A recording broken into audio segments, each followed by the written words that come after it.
Bonjour à tous, bienvenue pour notre ultime révision de brevet. Aujourd'hui, on va se faire le brevet centre étranger, voilà, qui est apparu le 15 juin 2021. Donc, dernier week-end de révision avant l'épreuve fatidique. Vous allez voir, on va réviser pas mal de choses et on va voir qu'il y a une petite mode qui commence à émerger. Pour le coup. Alors après, bien entendu, on me l'a posé les questions sur YouTube. C'est pas parce que certains sujets récents se ressemblent que ça garantit qu'on aura le même type de sujet en métropole. Voilà, on n'a vraiment aucune info là-dessus, mais on peut espérer. Voilà, de toute façon, il faut s'entraîner, hein, il n'y a pas le choix, il faut s'entraîner, c'est le meilleur moyen de progresser et d'y arriver. Alors, je vois tout de suite malheureusement que ma caméra est un peu trop grosse. Voilà, on va me mettre dans un coin parce que me voir, c'est pas forcément intéressant. C'est vraiment juste l'idée que vous entendiez pas une voix et que vous voyez une personne en face de vous. Voilà, je trouve ça toujours plus sympa pour communiquer. Bien entendu, on est sur Twitch, n'hésitez pas, ceux qui sont présents, à poser vos questions. J'y répondrai autant que faire se peut, voilà, très rapidement. Et on est parti donc pour ce sujet centre étranger. Donc, premier exercice. Vous allez voir ça, je vous dis, la mode par rapport à Amérique du Nord, et ben en fait, on a des questions indépendantes. On a 5 questions indépendantes, donc des questions qui vont pouvoir balayer un maximum le programme, hein. On va faire peut-être 5, enfin si vous fonctionnez par chapitre, on aura donc peut-être 5 chapitres différents dans la foulée. Ça a l'air d'être la nouvelle mode. Voilà, Amérique du Nord était pareil.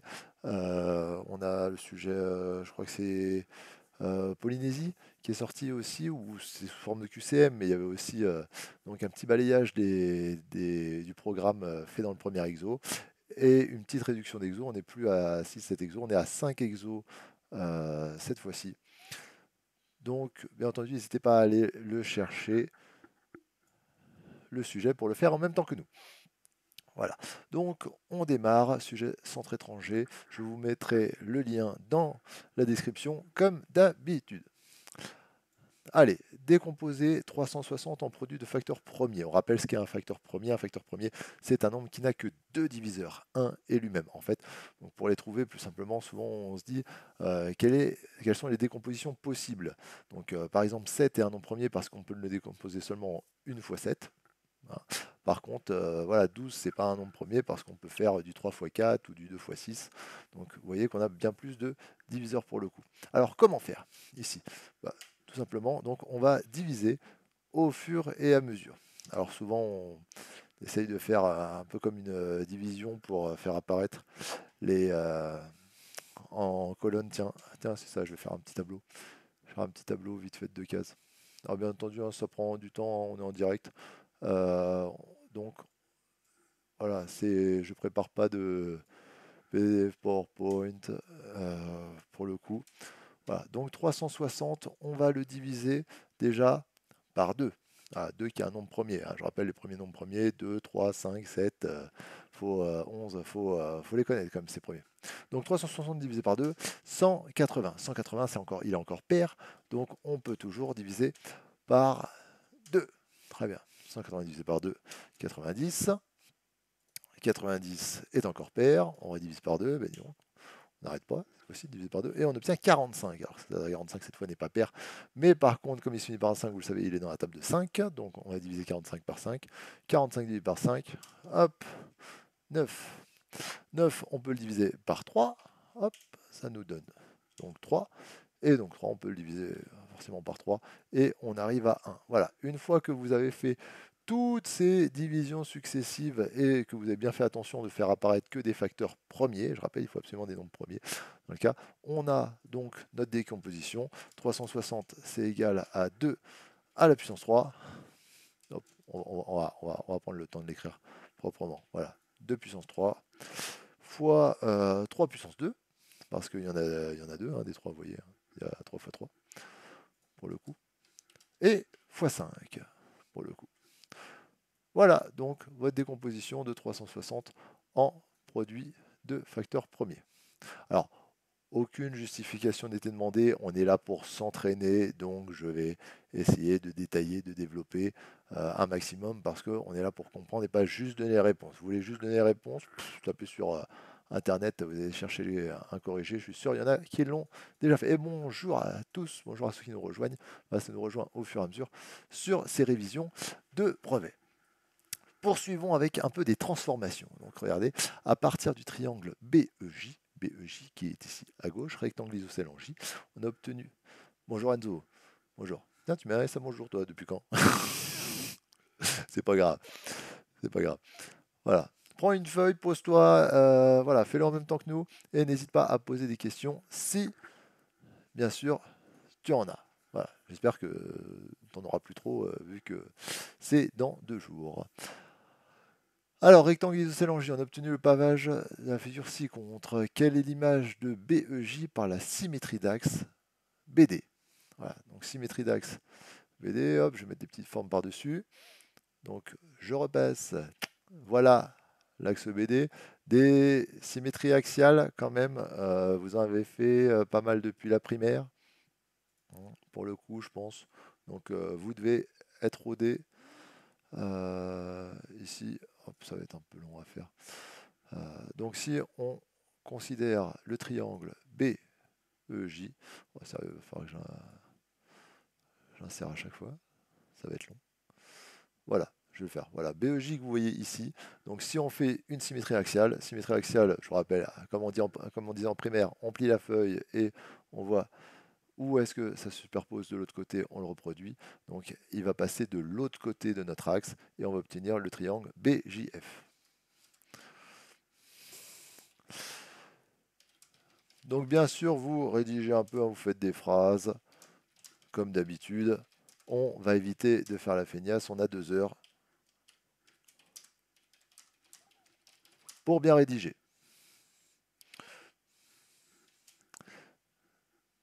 BJF.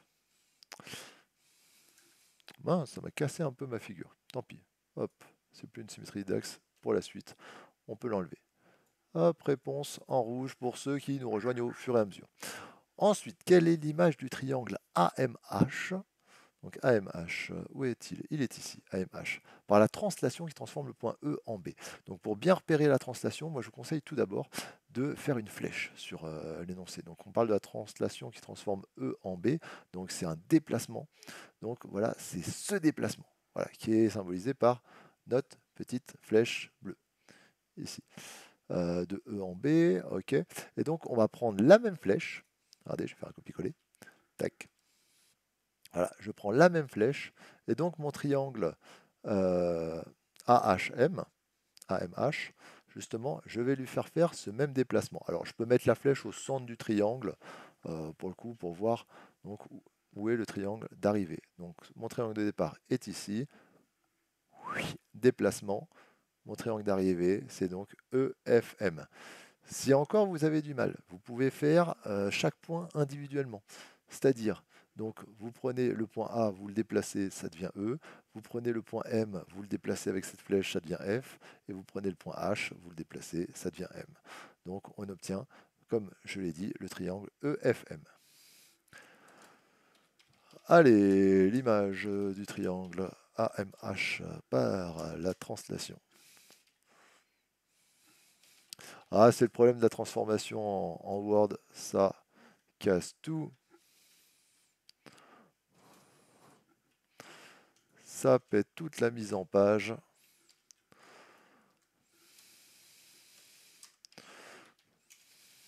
Qui transforme E en B et EMF.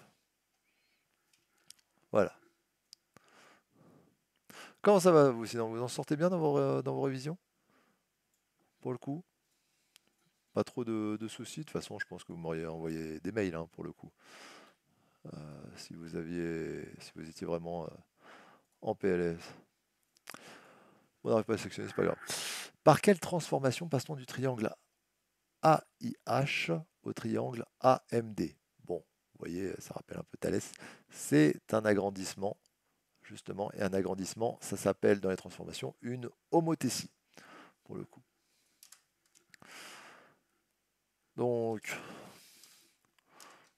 on passe de AIH à AMD par l'homothétie. Alors, l'homothétie, il y a un centre et un rapport. Le centre de l'homothétie, justement, bah là c'est le point qui est invariant. Vous voyez, il y a A, I, H, c'est d'ailleurs le point qui ne bouge pas. Et ça devient A, M, D. Donc là, le point qui ne bouge pas, c'est le point A. C'est à partir de A qu'on a agrandi notre triangle. Donc par l'homothétie de centre A,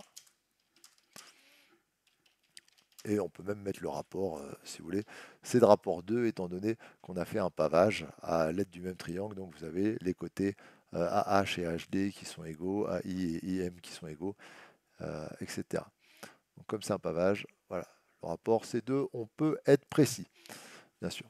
Il faut être précis, faut être précis. Je vous rappelle, vous avez le temps d'être précis, donc faites-le, faut pas hésiter.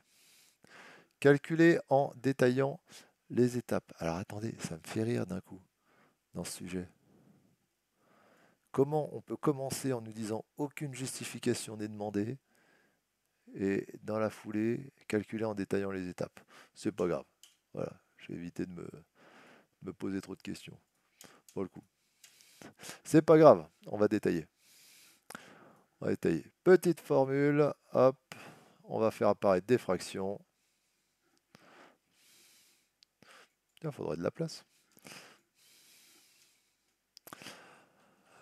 Alors, 7 demi plus 15 sixièmes fois 7 sur 25. Donc, entre l'addition et la multiplication, il faut commencer par la multiplication. J'espère que vous le savez depuis votre classe de 5e. Par contre, pourquoi il ne me la met pas en entier? Ça va être assez problématique si je ne peux pas faire apparaître une belle formule en gros.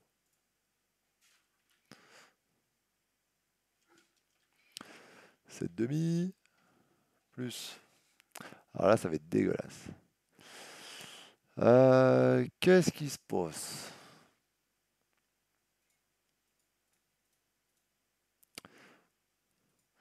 Est-ce que si j'augmente... Non, au contraire, il faut que je mette un tout petit. Ah mais c'est dégueulasse. Ah là là, merci la transformation PDF Word. Pour le coup, pourquoi il me les met pas en entier? Attendez, on va mettre normal. Ah, ça va mieux. Ça va mieux. Voilà, on y arrive. Allez, on revient dans les conceptions. Alors, première astuce, je sais qu'il y en a 15 000 qui ne se posent pas de questions. Essayez de vous poser des questions, essayez d'être astucieux pour le coup. Quand vous avez une multiplication avec des fractions, s'il vous plaît, ne calculez pas 15 fois 7 et 6 fois 25. Vous allez tomber sur des nombres énormes. Ça va être vraiment imbuvable. Ça va être une catastrophe. Donc, comment faire? Donc, il faut essayer de simplifier dès le début. Donc on simplifie 15 sixièmes fois 7 sur 25, donc en décomposant. Donc le 15, on se dit par exemple, ah tiens, le 15 c'est 5 fois 3. Hop, donc on a 5 fois 3 fois 7, le 7 on ne peut pas le décomposer, 7 c'est 7 fois 1 pour le coup. Et le 25 c'est combien fois combien? C'est 5 fois 5. Hop, je rajoute. Ah non, pardon, c'était un 6. Pourquoi j'ai mis un 5 moi? Donc le 6 aussi, je peux le décomposer. Le 6, je peux dire que c'est 3 fois 2. Alors, le 6 c'est 3 fois 2, le 25 c'est 5 fois 5, c'était ça. Voilà, et donc là on a décomposé le 15 sixième fois 7 sur 25. Et donc en décomposant, on voit apparaître les mêmes multiplications. On peut donc simplifier les 5. Hop, je vais les rayer. Tac, je raye un 5 en bas, un 5 en haut. Je peux aussi diviser par 3 ma fraction. Donc je supprime un 3 en haut, un 3 en bas. Et comme ça, j'obtiens immédiatement ma fraction sous forme la plus simple. Voilà, je ne suis pas monté à des centaines, vous voyez, je suis resté dans les tables. Pour le coup, le jour où vous avez un sujet sans calculatrice, voilà, si vous savez décomposer, c'est gagné. Donc en haut, il ne reste que le 7. En bas, 2 fois 5, 2 fois 5, 10, bim, c'est fini. Pour le coup. Alors c'est fini, pardon, pour la multiplication. On a mis sur la forme la plus simple. Pour additionner, il faut que les deux fractions aient le même dénominateur. Il y en a une sur 2, l'autre sur 10. Ben, on va mettre les deux sur 10. Donc comment passer de 2 à 10? Eh ben, on va faire 2 fois 5. Et donc si on multiplie par 5 en bas, on va multiplier par 5 en haut. Date de quoi ça? Date de 5e?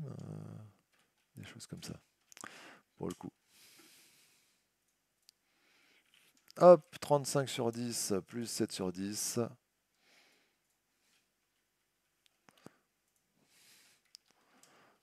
Alors tout de suite, à chaque fois qu'il y a une formule, c'est un peu longuet, excusez-moi. Hop, 42 sur 10, on peut le simplifier. Oui, d'ailleurs, on nous le dit, on donnera le résultat sous forme d'une fraction irréductible. Donc pour simplifier, on peut décomposer, on peut diviser par 2. Les deux sont pairs. Donc rappelez que 42, c'est 21 fois 2 et que 10, c'est 5 fois 2. Ah, pourquoi j'écris fois 5 pour le coup. Je pense que je vais aller vite. Je vais aller vite, mais parce qu'il est finalement, il paraît assez long. Mais il est très intéressant. Il est très intéressant comme sujet. Voilà, 21 cinquièmes, on a calculé en détail. On a fait la multiplication d'abord, l'addition ensuite. On a mis sur le même dénominateur. C'est ça qui est important. Ce qui est important, c'est le chemin parcouru. Il faut qu'on voit vos étapes. Il faut qu'on voit que vous avez voulu commencer par la multiplication. Il faut qu'on voit que vous avez cherché à mettre sur le même dénominateur pour l'addition. Voilà, il faut voir tout ça. Le résultat en lui-même, personnellement, ça me... voilà, je dis toute l'année que c'est pas en soi le plus important. Une erreur de calcul, ça peut arriver rapidement. Ce qui est important, c'est de montrer l'intention, de montrer que vous savez faire.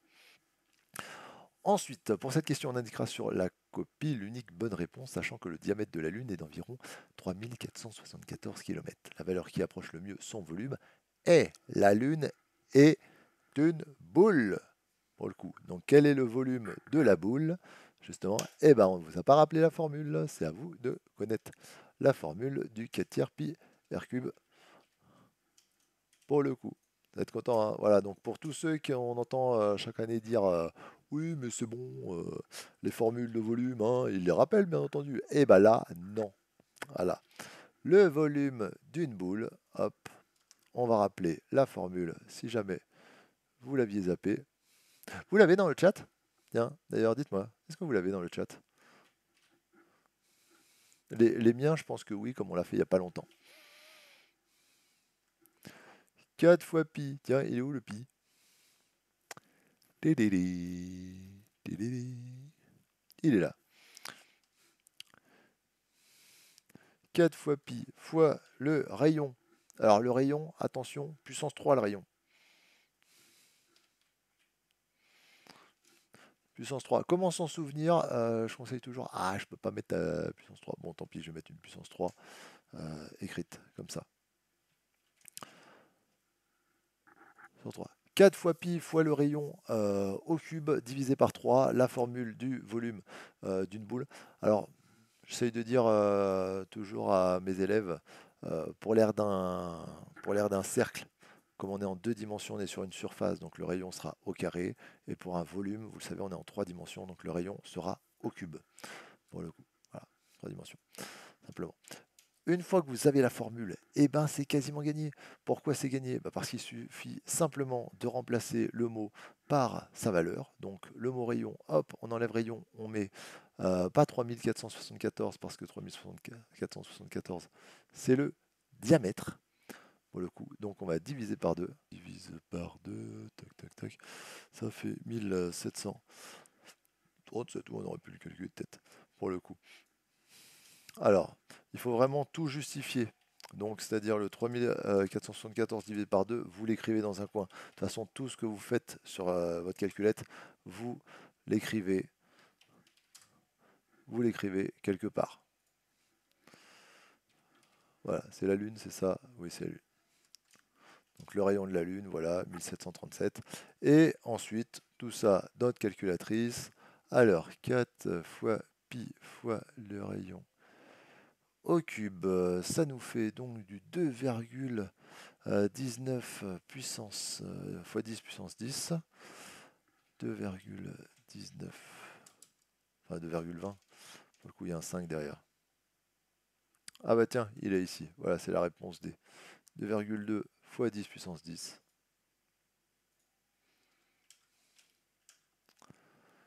Bon, le coup, tiens, oui, je pourrais mettre en exposant. Ce serait quand même mieux. Ce serait quand même plus propre de mettre avec l'exposant. Voilà. Alors c'est environ égal. D'accord. On va encore m'arracher les yeux parce que déjà au sujet précédent, eh oui, il fallait que ce soit exactement un résultat. My bad, j'ai fait rapidement. C'était pas le résultat tout à fait. Pas grave, ça arrive. Ensuite, on considère un triangle RST rectangle en S. Compléter le tableau donné en annexe à rendre avec la copie. On arrondira les valeurs d'angle à l'unité. Donc le RST, il est rectangle en S. Je vais chercher l'annexe qui est ici. Oh là là, allez, allez hop. Un petit paint, on va se faire une petite figure. Donc un petit triangle, c'est un triangle rectangle. Il est rectangle en S. RST.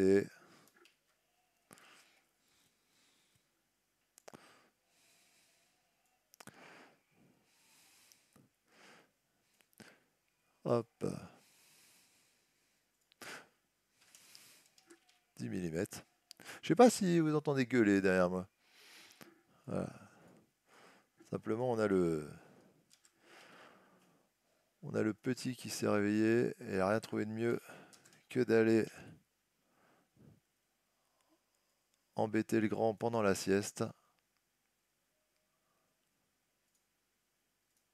Donc forcément, on n'est pas content. Pas content. Pas content. Alors là, l'avantage, bon, vous avez l'angle S qui est à 90 degrés. Ok. Donc il va falloir trouver l'un des deux angles, même les deux. D'ailleurs, donc vous choisissez l'angle que vous voulez.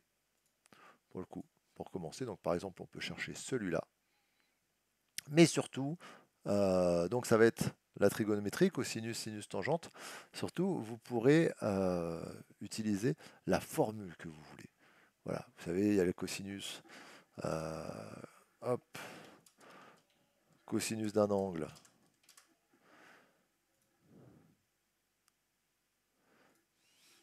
Je remets la fraction. C'est le côté adjacent sur le côté opposé. Sur l'hypoténuse. Pardon. Je pense trop au petit, ça m'a perturbé qui se réveille si tôt. Le sinus de notre angle, c'est le côté opposé sur l'hypoténuse.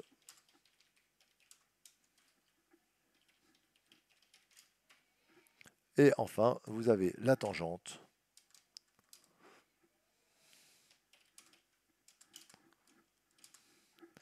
qui est le côté opposé sur le côté adjacent.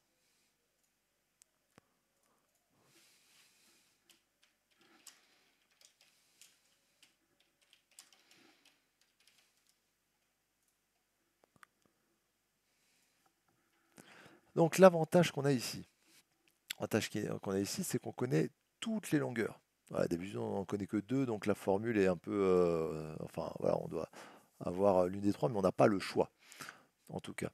Donc là, vous pouvez prendre ce que vous voulez. Voilà, donc il faut rappeler que si on cherche cet angle en T, le côté adjacent c'est ST, le côté opposé c'est RS et l'hypoténuse c'est RT. Donc là, comme je vous l'ai dit, vous prenez ce que vous voulez. Vu qu'on a les trois longueurs, ça marchera dans tous les cas. Donc on va prendre par exemple, peu importe, allez, on va prendre le cosinus. Allez, hop, tac. Le cosinus de notre angle en T, STR, bon, on va pas mettre le chapeau, ça va être long pour la vidéo. Mais vous, j'espère que vous mettrez le chapeau. Donc côté adjacent, ST, hop, hypoténuse, RT. On remet une petite fraction et on remplace par les valeurs. On remplace par les valeurs. Les valeurs, donc 24 sur 26. 24 sur 26. Et ensuite, on utilise arc cosinus de la calculatrice. Arc cosinus de notre calculette. Arcos de 24 sur 26. Ce qui nous fait... Alors, on a une valeur approchée. Hop, environ 22,6. Allez, on va arrondir à 23 degrés. Voilà. Vous allez voir pour les calculs d'après, c'est quand même plus intéressant. Donc l'angle en T, ah bon, en plus on demandait d'arrondir. environ 23 degrés. Comment faire le second? Comment faire l'angle en R qu'il y a ici? Eh bien, tout simplement, vous pourriez recommencer, si vous voulez, en utilisant donc encore cosinus, sinus ou tangente, ou vous pouvez vous souvenir, sinon, que la somme des trois angles d'un triangle, si vous voulez, après en cinquième, la somme des trois angles d'un triangle fait 180 degrés, toujours. Toujours 180, pour le coup. Donc on a 90 degrés plus 23 degrés, plus donc notre angle SRT qui est égal à 180. Donc vous additionnez les deux, 113 degrés, plus notre angle, ça vous fait une addition à trous. Hein. Et pour le trouver, SRT, on va donc faire 180 moins 113 degrés, qui nous fait hop, 67 degrés si je ne fais pas de boulette. Ça peut arriver. Le périmètre du triangle. Hop, on se souvient, périmètre, on a vu ça normalement en sixième, même avant. Le périmètre d'un triangle, c'est la longueur de son contour. Donc il vous suffit d'additionner les trois côtés. Donc le périmètre, on fait RT plus ST plus RS. Ce qui nous fait 26 plus 24 plus 10. 26 plus 24 plus 10. 26 plus 24, 50 plus 10, 60. Et ce sont des millimètres. Si mes souvenirs sont bons, oui. Je ne suis pas encore sénile. Pour l'air. L'air d'un triangle.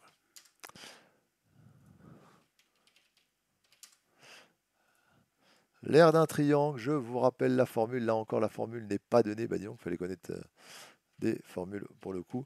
C'est donc le fameux base fois hauteur divisé par 2. Alors, tout simplement, comment s'en souvenir? Comment s'en souvenir? Je vous le montre. Comment s'en souvenir? Il faut se souvenir qu'un triangle, c'est tout simplement la moitié d'un rectangle. Voilà, bon, un rectangle fait à la va-vite, pour le coup. Pourquoi? Et donc comme ça, on voit un petit longueur fois largeur qui apparaît et on prend que la moitié, donc on divise par 2.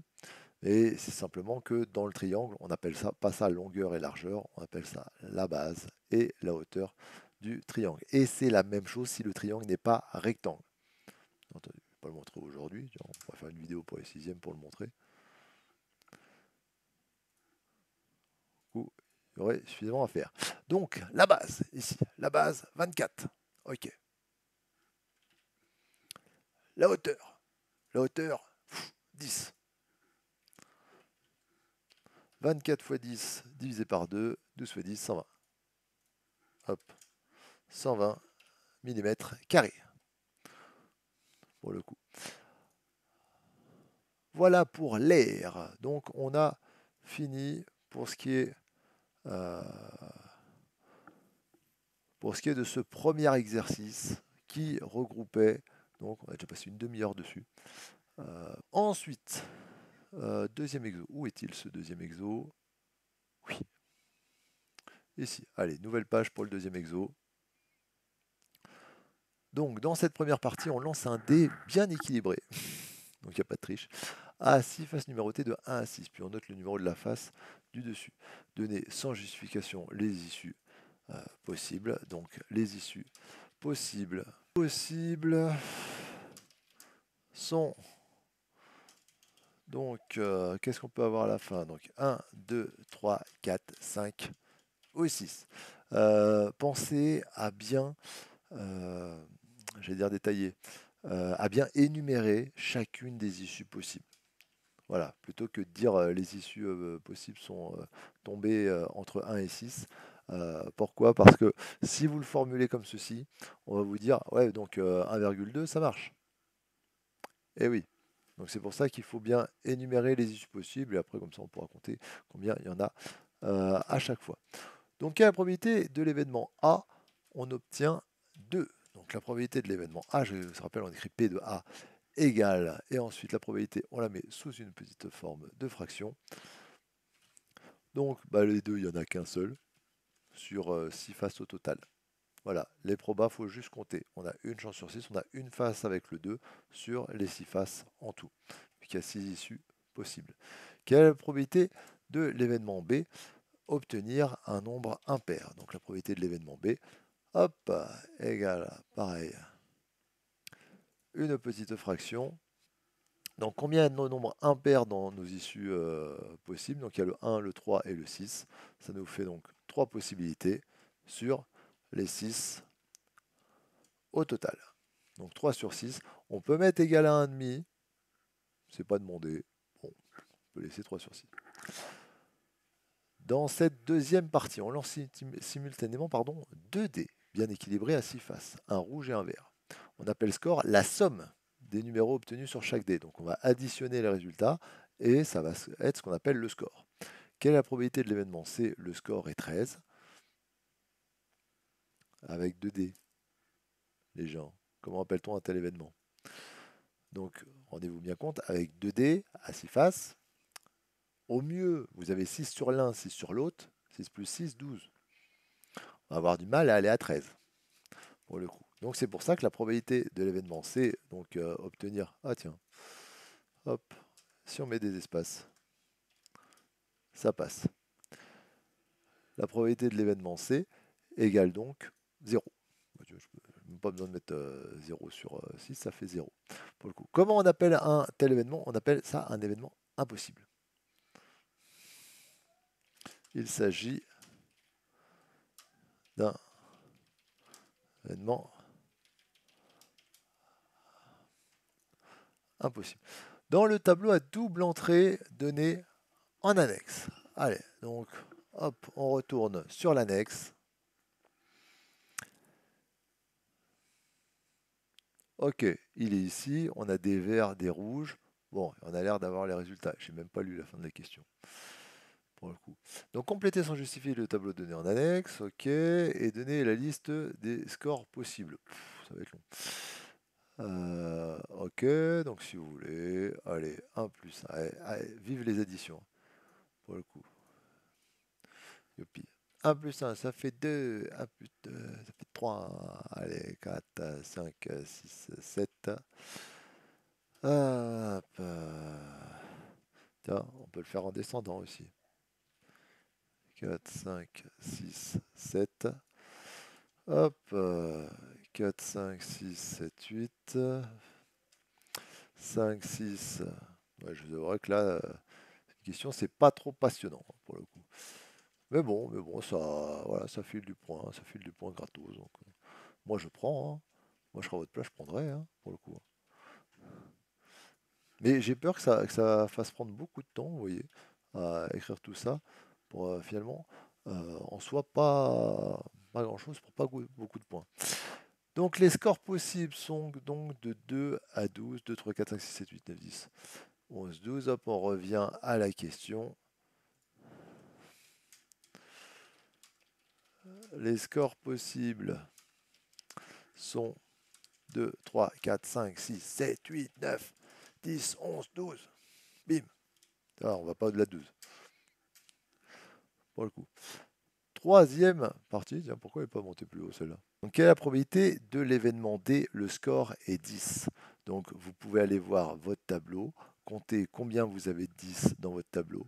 On a donc 1, 2, 3, 10. Donc, 3 possibilités. Sur combien? Sur combien? Bah, vous voyez qu'il y a donc 6 fois 6 résultats possibles, parce que là, on a énuméré tous les résultats possibles. Pour le coup, justement. Donc il y a 3 possibilités sur les 36 cases qu'on a de l'obtenir. Donc la probabilité est de 3 sur 36. Probabilité de D, hop, égale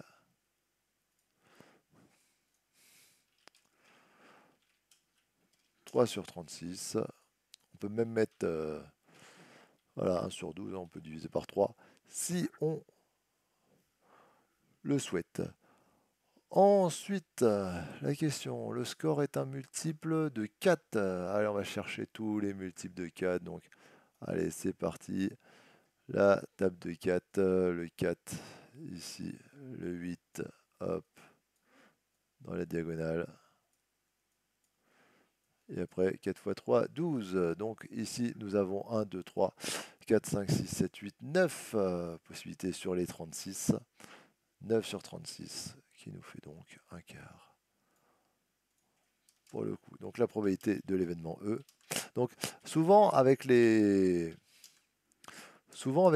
probas, on vous met des notions de nombre premier, de divisibilité aussi. P2 égale, hop, fraction 9 sur 36. Allez, je vais l'écrire quand même, ça fait un quart. Démontrer que le score obtenu a autant de chances d'être un nombre premier qu'un nombre strictement plus grand que 7. Et bien pareil, on va... vous voyez j'avais pas lu.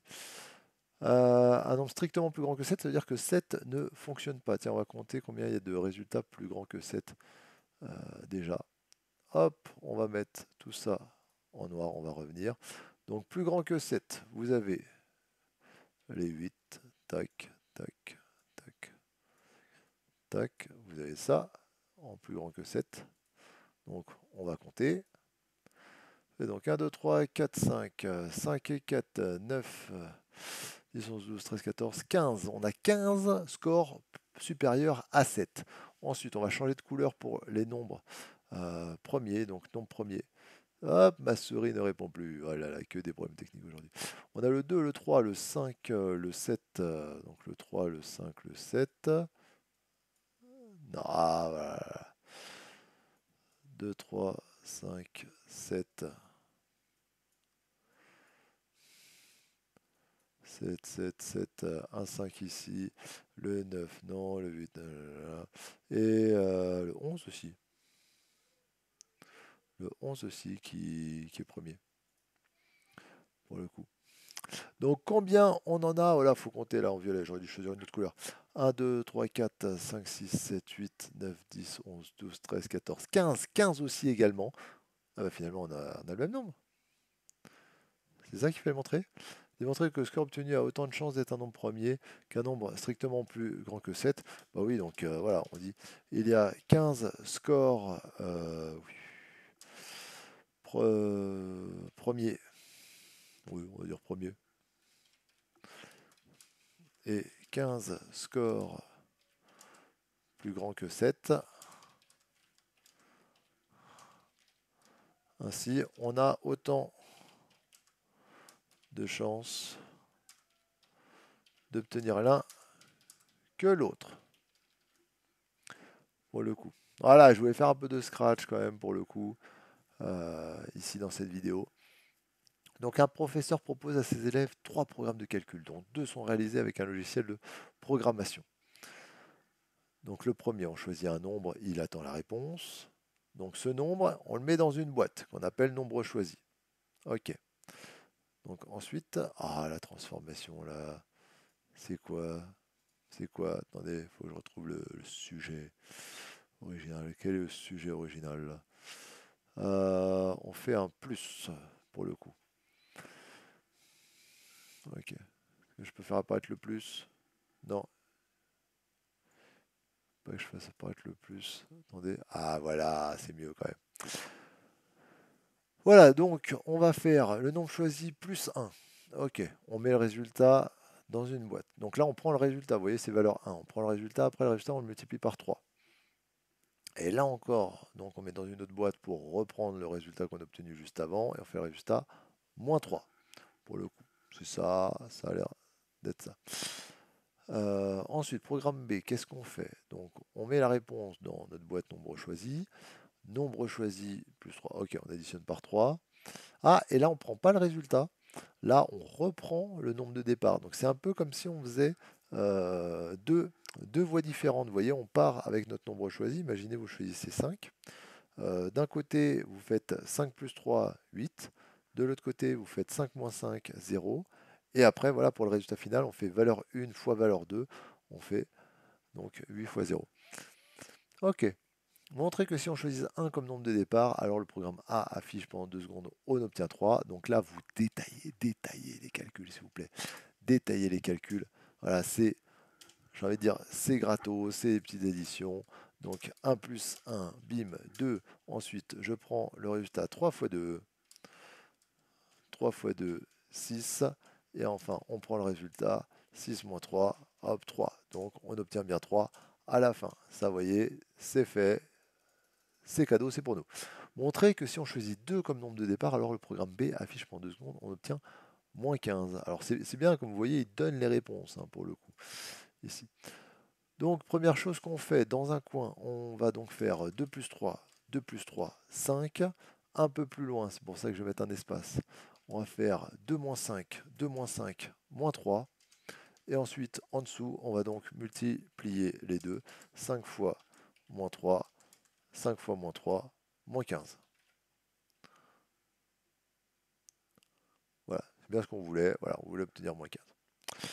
Soit x le nombre de départs. Quelle expression littérale obtient-on à la fin de l'exécution du programme C? Donc le programme C, c'est le programme qui avait en dessous. D'accord, choisir un nombre multiplié par 7, etc. Attendez, on va mettre ça en rouge. On va mettre ça bien. Donc il nous prend plus de temps que les autres. Donc on choisit x comme nombre de départs. Ça m'arrange pas parce que moi j'aurais bien aimé pouvoir mettre un fois avec le x. C'est pas grave, on va taper une formule. Donc le x, quel qu'on fait? On le multiplie par 7. Ok, donc on a 7 fois x, 7x. Pour le coup. Ajouter 3. Plus 3, pas besoin de mettre de parenthèse. La multiplication, de toute façon, se fait d'abord.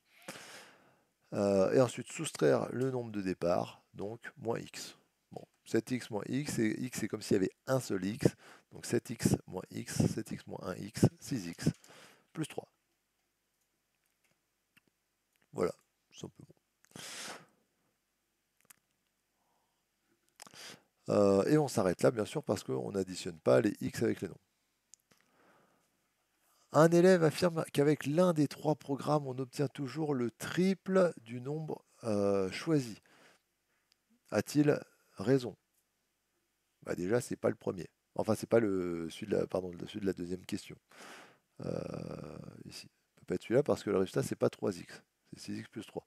Donc, on peut montrer que pour le programme C, c'est faux avec un contre-exemple. Je ne vais pas mettre égal, je vais mettre 2 points. Donc, quel exemple? Tiens, c'est aussi simple que ça. On va prendre 0. Parce que le triple de 0, c'est 0. Voilà.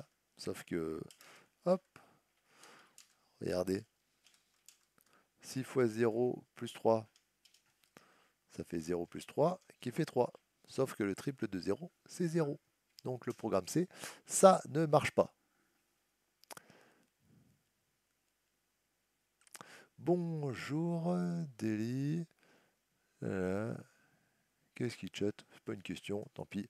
Voilà, si tu as des questions et que tu apprends le français, voilà, n'hésite pas. Mais en attendant, je m'occuperai d'autres personnes. Programme B, bah, on voit, voilà, au programme B, on a vu, au programme B, qu'en choisissant 2, on obtenait moins 15. Le triple, pardon, de 2, c'est 6. Hein. C'est pas... Donc pour 2, ça ne fonctionne pas parce que 2 fois 3 égale à 6, qui n'est pas égal à moins 15.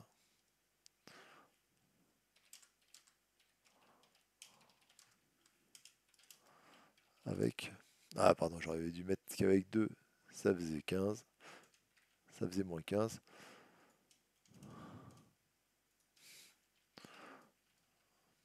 On n'obtient pas 6, qui est le triple de 2. Alors, dernière chose, pour montrer qu'on obtient toujours le triple du nombre de départ, il faut le montrer avec, avec une forme littérale.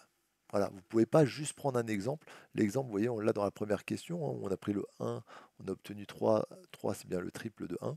Mais donc il va falloir l'écrire sous forme littérale et le simplifier pour voir si on a bien 3 fois x, 3 fois le nombre de départ. Donc je prends mon nom choisi au départ, je vais le nommer, voilà, bien sûr, avec ma lettre, donc programme A. Hop, je choisis mon x et on va essayer d'écrire ce programme. Donc ce x, on fait plus 1. Ok. Je fais plus 1, ensuite je multiplie par 3 et après je fais moins 3. Alors comme je multiplie par 3, il faut absolument que je mette des parenthèses autour de x plus 1. Voilà, parce que sinon le x3 va juste se faire avec... absolument que j'intègre une formule. Donc x plus 1 fois 3 moins 3. Voilà. Et donc on va développer. Voilà, là c'est le calcul littéral qui nous intéresse. Donc ce x3 qui multiplie notre parenthèse, on va donner le x3 au x et on va donner le x3 au 1. Donc on va obtenir 3x plus 3 moins 3. Hop, 3 moins 3, ça fait 0. Donc il ne nous reste que 3x. Et là, vous voyez, sous cette forme, on a bien montré que le programme A, ça donnait 3x, donc 3 fois le nombre de départ. Donc c'est vrai, il a raison pour le programme A. Pour le coup. Résoudre l'équation x plus 3, x moins 5 égale 1, 0. Propriété.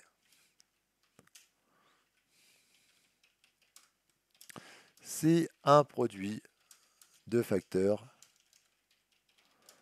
est nul, alors l'un ou l'autre de ces facteurs est nul. Qu'est-ce que ça veut dire cette phrase? Un produit, c'est une multiplication. Voilà, donc si vous avez une multiplication de deux termes qui est égale à 0, alors l'un ou l'autre de ces membres, de ces termes, est égal à 0. Ça veut donc dire que si vous avez quelque chose, si vous avez truc fois bidule égal à 0, bah soit c'est truc qui est égal à 0, soit c'est bidule qui est égal à 0. Et oui, si vous avez 0 fois 5 ou 5 fois 0, là ça marche. Mais pour obtenir une multiplication qui est égale à 0, il y a forcément soit le premier, soit le deuxième qui est égal à 0. Donc ça veut dire que x plus 3 égale à 0, ou, et le ou est important. Voilà, parce que c'est au choix, et on n'a besoin que de l'un ou l'autre, on n'a pas besoin des deux. Ou le x moins 5 est égal à 0. De toute façon, vous n'aurez jamais pu avoir les deux en même temps.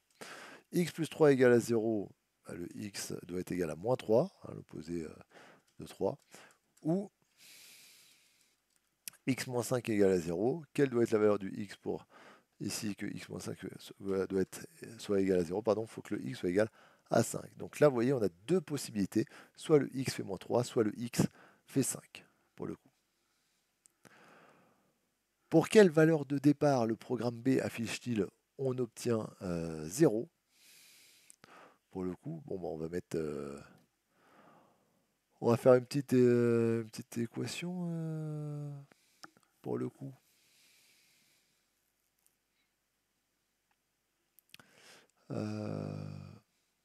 Quoique, non, pardon, bah oui, je suis bête. Voilà. D'où est-ce qu'il sortait ce x plus 3 et ce x moins 5? C'est vrai, si on l'avait écrit sous forme littérale, on l'aurait peut-être vu précédemment. Ça correspond au programme B. Vous voyez, le nombre choisi plus 3, c'est x plus 3. Le nombre choisi moins 5, c'est x moins 5. Et on multiplie les deux parenthèses. Donc là, on précise l'équation x plus 3, x moins 5. Non, pardon, je vais dire l'expression, déjà. Comme l'équation, c'est avec une égalité. Donc je vais juste dire déjà cette expression, x plus 3, x moins 5, correspond au programme B. Ainsi, trouver les valeurs pour lesquelles le programme B donne 0 revient à résoudre x plus 3, x moins 5 égale à 0. Voilà. Ceci a été fait à la question précédente.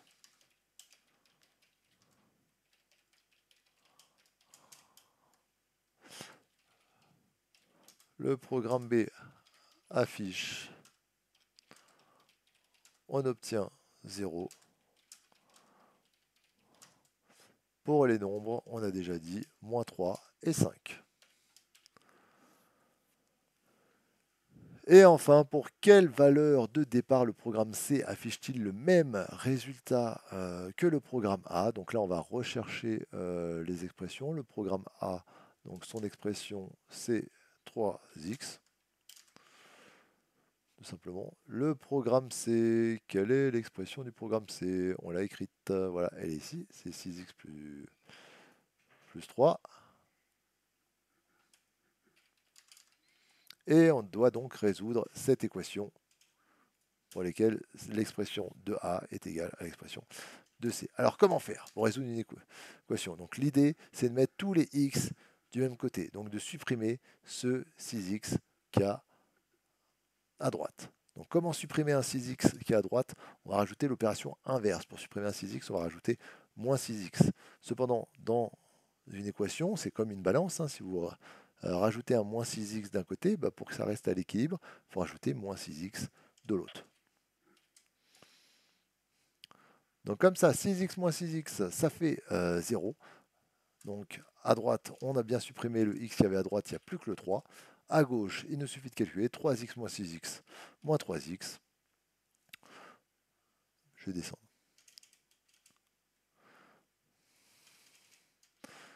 Voilà. Comment supprimer le moins 3 qui est devant le x? Parce que ce serait bien que le x soit tout seul, qu'on ait x égale à quelque chose, tout simplement. Donc on va diviser par moins 3. Mais encore une fois, je vous l'ai dit, dans une égalité, donc on a la même chose à gauche et à droite, et donc pour garder la même chose, si vous rajoutez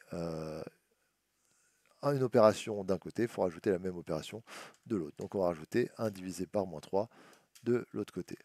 Donc à gauche, il ne nous reste plus que le x, 3 divisé par moins 3, moins 1. Voilà. Vous pouvez vérifier si vous avez le temps.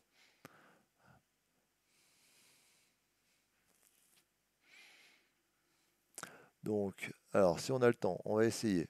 Tiens, donc avec moins 1, 1 moins 1, ça fait 0, 0 fois 3, 0, 0 moins 3, moins 3. Ok, programme A, on obtient moins 3. Donc normalement, logiquement, programme C, on va obtenir la même chose. Moins 1 multiplié par 7, moins 7. Moins 7, j'ajoute 3, moins 7 plus 3, moins 4. Vous imaginez, il fait moins 7 degrés, vous montez de 3 degrés, on arrive à moins 4. Soustraire le nombre de départ, ah oui, donc ça fait moins 4, moins 1. Je vais l'écrire, parce que sinon à l'oral, vous n'allez pas voir. Moins 4, moins 1, moins 1, quand il y a deux moins qui se suivent, les deux moins deviennent plus, donc moins 4 plus 1, moins 3, et donc j'ai bien le même résultat que pour le programme A. Ça, c'est bon. Malheureusement, ça fait déjà 1 heure, j'ai tout le monde qui est levé à la maison, donc je vais aller m'en occuper un peu, les sortir, etc. Je suis désolé de ne pas avoir fini ce sujet. J'espère que tous ceux qui êtes disponibles sur YouTube vont vous aider. Salut Antoine, salut, comment ça va? Ah, j'allais terminer pour aller m'occuper des petits à la maison, ça fait déjà 1 heure qu'on stream. Hésite pas si tu as vu des questions. Les réponses, tu peux regarder le replay. Si tu veux les réponses. Sinon, tu veux les réponses pour la suite? Je peux te les trouver. Moi, ça va, ça va. Alors, je suis un peu déçu parce que je pensais avoir le temps de vous streamer tout le sujet, mais ça s'est réveillé plus tôt à la maison, donc voilà, bien sûr, on s'occupe de la famille dans la journée. Ce soir, on va streamer soit du Fairy Tail, soit du Sword Art Online. Voilà, je n'ai pas encore bien décidé ce que je vais faire. Donc dis-moi Antoine, est-ce que tu veux les... aussi, je vais t'envoyer les réponses de la suite. Bah non, c'est pas le brevet de cette année. Alors, pardon, c'est un des brevets de cette année, mais pas au sens où vous l'entendez. C'est le sujet.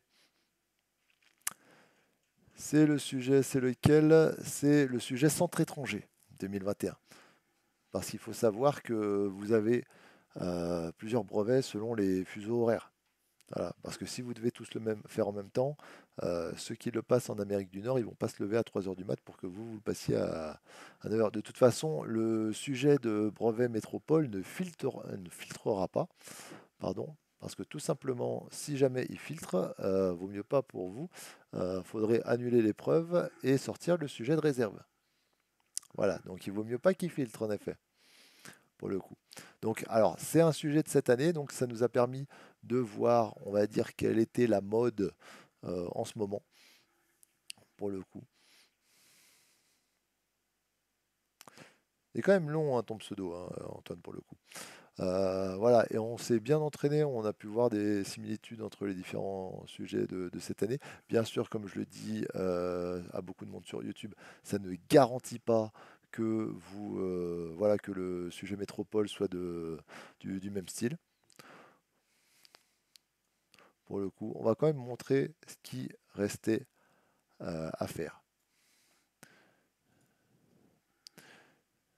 ici. Mais en tout cas, voilà, je vous conseille de juste vous entraîner, faites deux, trois sujets. N'allez pas essayer de chercher des infos. Vous n'en aurez pas. Et de toute façon, si vous en avez, vous avez une chance sur deux qu'elles soient mauvaises. Et si malheureusement elles sont bonnes, bah, faudrait tout annuler. Donc, ce que je ne souhaite pas pour, bien sûr, tous les élèves qui passent le brevet. Donc là, on avait, bon, bah, clairement, on le voit. Hop, il y a du triangle rectangle, il y a du Thalès, pour le coup. Quelles étaient les questions? Justifier que le dénivelé qu'Aurélie aura effectué, c'est-à-dire la hauteur EC est égale à 142. Donc EC qui fait 142, bah là vous faites l'altitude 393 moins 251. Voilà, on a un petit calcul pour le coup. Donc EC égale à 142. Prouver que les droites DB et EC sont parallèles. Donc là, il faut utiliser, maintenant qu'on a trouvé que là, ça fait 142, on peut écrire l'égalité de Thalès. Avec l'égalité de Thalès, vous allez voir que... euh, Ah oui, attendez, il nous manque une longueur pour montrer. Il nous manque AE. Ah mais non, pardon, je suis bête, suis bête, oh là là, suis-je bête, pour le coup. Pardon, pour que BD et EC soient parallèles, et BD, EC, les deux sont perpendiculaires. Hein, j'ai même plus vu les angles droits. Donc, propriété de sixième ou cinquième, si deux droites sont perpendiculaires à une même troisième droite, alors elles sont parallèles entre elles. Et oui, si vous avez une droite que vous faites une perpendiculaire et une autre perpendiculaire, donc dans le cas, elles sont forcément parallèles entre elles toutes les deux. Voilà, donc une seule ligne, rappel de propriété. Ah, je ne sais pas s'il y en a beaucoup qui se seraient souvenus de cette propriété, hein. Et donc maintenant qu'on sait qu'elles sont parallèles, on va pouvoir utiliser Thalès, montrer que la distance que doit pouvoir parcourir DE est d'environ 596. Alors comment va-t-on faire? On va utiliser le théorème de Thalès pour obtenir AE, parce que je vous rappelle que les fractions de Thalès, c'est AB sur AC égale AD sur AE égale BD sur EC. Donc on va trouver la longueur AE, et après une fois qu'on aura la longueur AE, on fera AE moins AD pour ne garder que DE pour le coup. Mais j'explique rapidement à l'oral parce que je dois malheureusement y aller pour le coup. Sachant qu'Aurélie roule à une vitesse moyenne de 8 km/h, si elle part à 9h55 du point D, à quelle heure son train arrivera-t-il? Non, à quelle heure arrivera-t-elle au point E? Alors là, vous pouvez transformer, voilà, l'idéal, comme on a des kilomètres par heure. Voilà, il faut absolument faire des tableaux de proportionnalité. Pour le coup, vous transformez déjà les mètres en kilomètres ou les kilomètres en mètres, hein. Voilà, si vous voulez mettre 8000 mètres par heure, vous pouvez. Pour voir donc vous faites un petit tableau de proportionnalité, hein, avec distance et temps, et vous mettez donc elle fait 8000 mètres. Hop, je vais vous montrer. Allez, tac, petit tableau. Oui, oui. J'ai dit que je ne le faisais pas, finalement je le fais. Distance et temps. Donc 8 km par heure, ça fait 8000 mètres allez, on va mettre en minutes. En 60 minutes. Mettre en 60 minutes. Voilà, on a dit que DE faisait 596 mètres. C'est ce qu'on suppose, donc ça doit être ça. 596, pardon, mètres. Voilà, un petit produit en croix, comme d'habitude. Hop, 596 fois 60 divisé par 8000.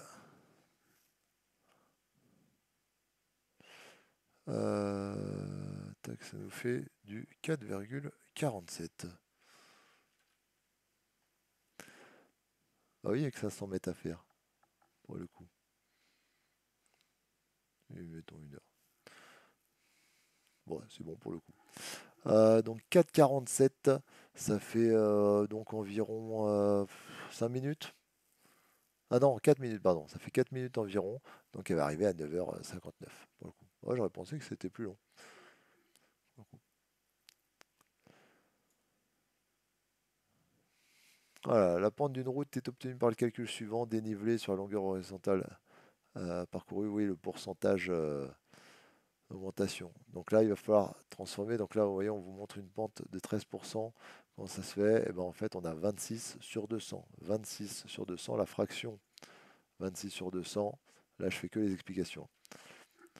Fraction 26 sur 200, on a dit. Lorsque vous mettez en pourcentage, donc vous le mettez sur 100, ça nous fait donc du 13%.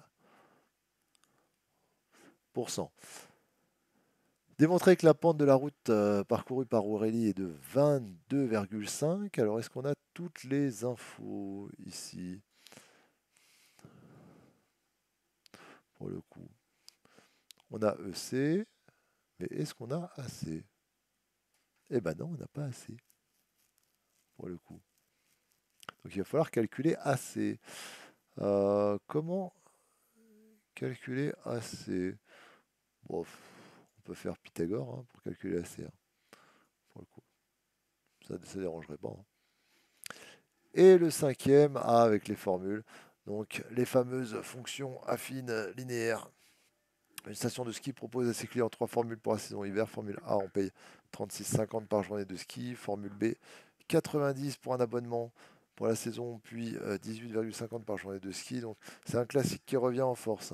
Et après un abonnement beaucoup plus cher, mais qui permet après un accès gratuit à la station pendant toute la saison. Donc cette notion d'abonnement, en fait, je vous explique rapidement. Donc là, en fait, on paye 90 euros une fois. Donc en début d'année, vous payez 90 euros quel que soit le nombre de journées de ski que vous faites, même si vous en faites 0.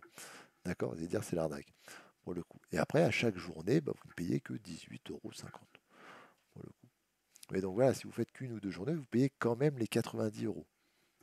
Marin se demande quelle formule choisir. C'est sévère, il réalise un tableau pour calculer tout ça. Le tableau, il est où? Il est en dessous, d'accord? On a 2 jours, 6 jours ou 10 jours. Donc pour 6 jours, calculette. Pour la Formule A, comme c'est 36,50 par journée de ski, pas d'abonnement, rien du tout. Donc il suffit de faire 36,50 fois combien? 36,50 fois 6. 36,50 fois 6, tac tac tac tac, je tape 219 euros. 36,50 bah, fois 10, 365 euros. La Formule B.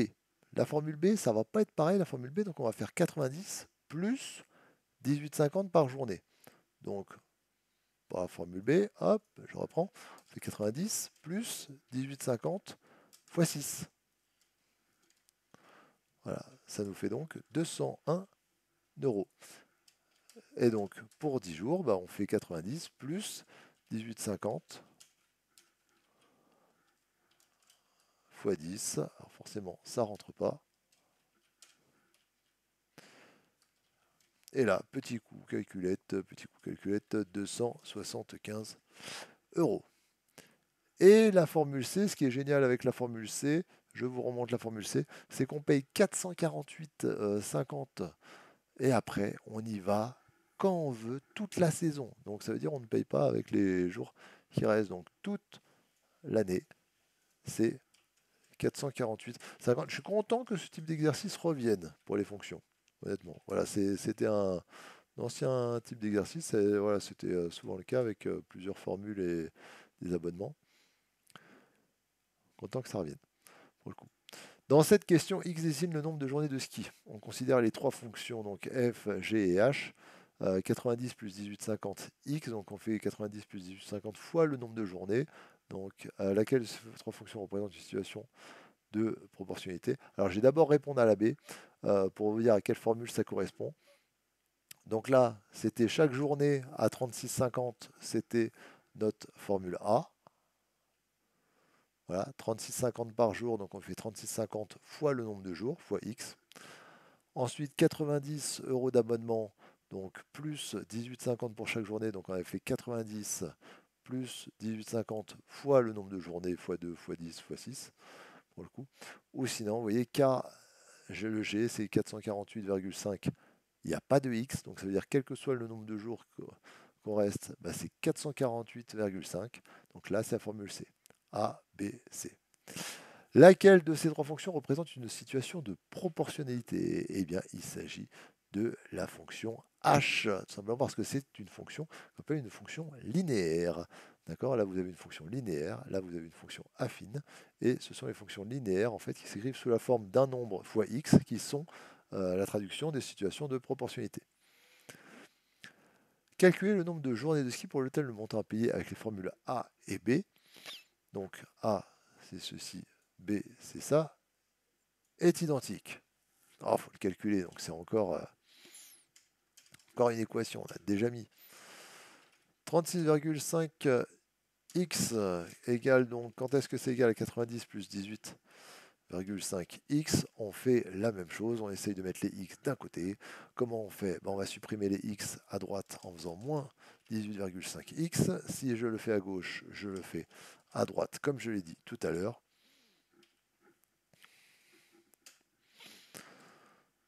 Donc ça nous fait 18x égale à 90. Et ensuite, donc, je divise par 18.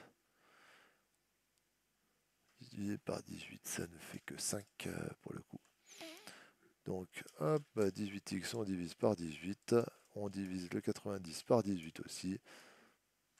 Ça nous fait donc x égale à 5. Donc, pour 5 jours de ski, le montant qu'on paye avec la fonction h, c'est-à-dire le programme A, la formule A, pardon, est au même prix que la formule B, avec l'abonnement de 90 euros.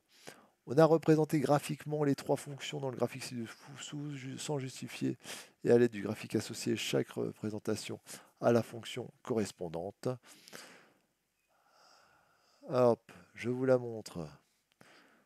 Donc, celle qui passe par 0, ici. Vous voyez, il y en a une qui passe par 0. À 1, elle est environ à 36, elle est à 36,50. À 1. Ça, c'est notre fonction h qui correspond au programme A. Voilà, celle-ci. Ah, j'arrive. Donc c'est le D2 qui est égal au H. Là, votre formule B, est ici. Pourquoi? Parce qu'en 0, elle commence à environ 90 et après, elle augmente, mais un peu moins vite que la D2. Donc D3, ça correspond à la fonction F, qui est la formule B. Et là où le G de X est tout le temps à 448,5, et bien vous voyez, c'est cette ligne droite en D1 qui est tout le temps à 448,5. Donc la fonction G, c'est D1 pour le coup. Voilà, il ne va même pas me laisser finir. Déterminer le nombre maximum, donc là c'est toujours à l'aide du graphique, les trois questions c'est à l'aide du graphique. Déterminer le nombre maximum de journées pendant lesquelles marin peut skier avec un budget de 320 euros en choisissant la formule la plus avantageuse. Donc 320 euros, et bien tout simplement on va essayer de se mettre, vous voyez je mets la souris à 320 euros. Donc le nombre de journées de ski est à l'horizontale, donc je vais essayer d'aller le plus loin possible. Et ben on voit qu'en choisissant la formule B, on peut aller au maximum à 12 journées de ski. On ne peut pas aller à 13 parce que c'est au-dessus. Donc 320 euros, formule B, 12 journées de ski. Et dernière question, déterminer à partir de combien de journées de ski il devient avantageux de choisir la formule C. On rappelle que la formule C, c'est la formule vraiment où on balance un max de pognon, on balance les 448,50 € et on a intérêt à y aller souvent. Mais à partir de quand cette formule devient avantageuse? Je rappelle, c'est la fonction qui est en ligne droite tout en haut, qui reste à 448,50 tout le long, pour le coup. Donc vous voyez, là, elle est désavantageuse, elle est au-dessus des autres. Là, elle est plus avantageuse que la formule A. On continue, et ici, elle devient plus avantageuse que la formule B, mais seulement après 20 journées de ski. Vous voyez, à 19, c'est toujours la formule B qui est avantageuse, et à 20, c'est enfin celle-ci qui passe en dessous. Voilà, on a fini. Alors, on a juste un peu écourté l'exercice 4 pour le coup. J'espère que vos révisions, ça se passera bien. En tout cas, dernier week-end, c'était le dernier live sur le brevet. Bien sûr, on fait du stream ce soir de nouveau deux jeux, de bonnes affaires, de bons animés. De bons animés ce soir. Voilà, soit Fairy Tails, soit Sword Art Online Fatal Bullet. N'hésitez pas à aller sur le Discord pour donner votre avis, ce que vous préférez. Moi, je vais voir d'ici mon numéro de soir ce que ça donne. En attendant, bossez bien, bon courage à tous. Et surtout, n'hésitez pas à gratter, vous en mettez un maximum, vous essayez, vous essayez. Chaque question, c'est vraiment primordial pour le coup. Allez, ciao tout le monde, bonne journée à tous et bonne révision. Bye.